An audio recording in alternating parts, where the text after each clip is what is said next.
Hi, it's Heather from Heather's Michigan Garden, and we're out here in Michigan in this beautiful sunny day, weather we've been waiting for. We're going to be cleaning up some flower beds today, removing weeds and replacing it with a fresh bed of mulch. We've got ornamental grasses, black lace elderberry, and we have some rows of Sharon.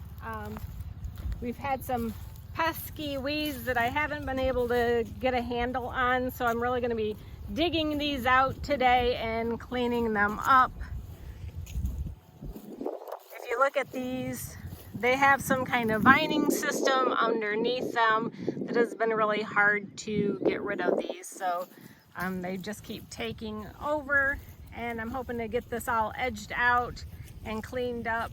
And then we're going to be working on the whole front yard today, hopefully being able to get it all finished up.